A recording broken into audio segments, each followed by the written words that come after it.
In today's tutorial, let's do the simple texture crochet scarf together, and this is featuring Caron Cakes yarn. So today's color that I'm working with is called Fairy, and this is part of the Caron Cakes line. So we're going to chain up 36 to begin, and that is your starting chain. Create a slip knot. Remember that it never counts as one. So just chain 36. So 1, 2, 3, 4, and 5. Please go all the way to 36 for me, and I'll see you back here in just a moment. So let's do your foundation row together. So we're going to create this, and we need to create spaces, chain 1 spaces, and this whole particular project works like this. So we need to do the foundation row to get this pattern started. So let's go second chain from the hook. So just looking under the hook, so 1 and 2, turn it around and get the back loop only, and I want you to single crochet. Now I want you to chain 1 and skip the next chain. See how it's turned over now that you turned the first one, and go to the second and just single crochet. Okay, that's all it is. So chain 1, skip 1 chain, go to the second chain over and single crochet. So chain 1, skip 1, and single crochet into the next. Please do that all the way across your chain. When you get to the other side of the chain, if your stitch counts are right, you're going to chain 1, skip 1, and the very final will be a single crochet. So that is your foundation row. So what's happened now is that you've got your single crochets followed in by chain 1 spaces, and we're gonna be playing within those spaces. So let's move along to round 1 or rows 1 and 2, and those are a repeat pattern for the remainder of your scarf. So let's turn our work. So rows 1 and 2 are different from each other, and that's because of the chain 1 spaces that we're leaving behind. So whenever we start row number 1, which is right now, is that we're gonna chain up 1, and we're gonna do 1 single crochet right directly underneath into the other single crochet. And we're going to single crochet right into this chain 1 space, and then we're going to start the pattern as usual. So we're going to chain 1 now, and then skip to the next chain 1 space and single crochet, and we're going to do that all the way across. So chain 1, skip that one, and go right to the next chain 1 space. So what's going to happen is that the spaces in the very beginning of the rows and the end of the rows change position each and every time, every other row. So we just have to be paying attention to where we're starting, and honestly once you get this in your brain, you're going to be able to see what to do anyway, and so you won't have to look back at the pattern very often. So just continue along right to the end of this particular row, and this is row number 1.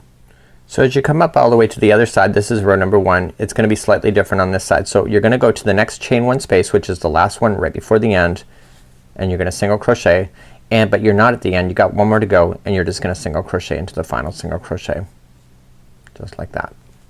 Okay, so row number 1, just think of it that you got 2 single crochets in a row before you start in the chain 1 playing spaces. Let's turn our work and go for row number 2. So row number 2 is slightly different, because what's gonna happen is that you got a single crochet right in the second one, and yet you can skip over it. So we're gonna chain up 1 first, single crochet in the first one, and then immediately start what you kinda did already in the chain. So chain 1 and just go to the next chain 1 space over here.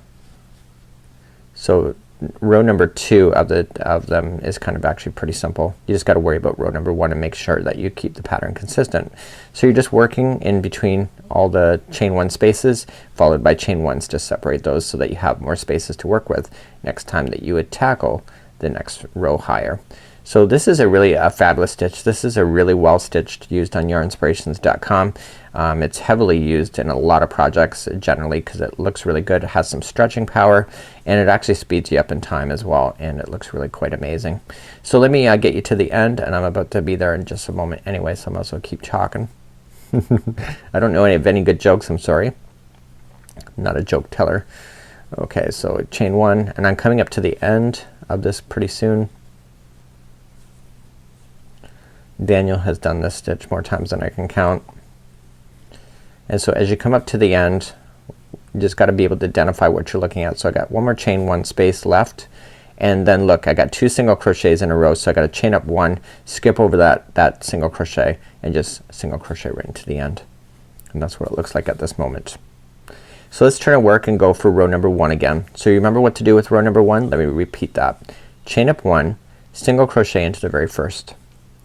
You have a chain 1 space right is next. You're gonna have to put a single crochet in there, and then chain 1, and then jump to the next single crochet space, or chain 1 space, sorry, and you keep doing that all the way. So row number 1, whenever you're doing this row, remember the first 2 are gonna be single crochets, and then you can start playing into the chain 1 spaces, and you're gonna do that all the way across. Okay, and let me just take you to the end of this row now. So I'm coming up to the end of repeating row number 1 again. I go into the last chain 1 space and then I just single crochet into the last stitch, so I don't chain 1 after that. Let's turn to work repeating row number 2 once again just to show you. So chain up 1 single crochet in the first one, we chain 1, skip over the next single crochet and go right for the chain 1 space, and then just continue to move along like that all the way across.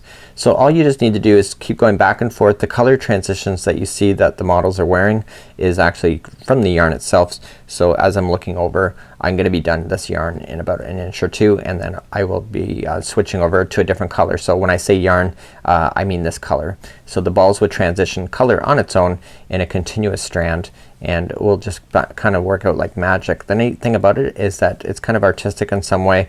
It falls where it falls in the colors, and that's kind of a fabulous idea, and a lot of study was done in order to get the right colors to mix with each other to have bold colors but also accent colors, and then in some of the Caron cakes more neutral colored depending on people's outfits and what they prefer to wear on themselves.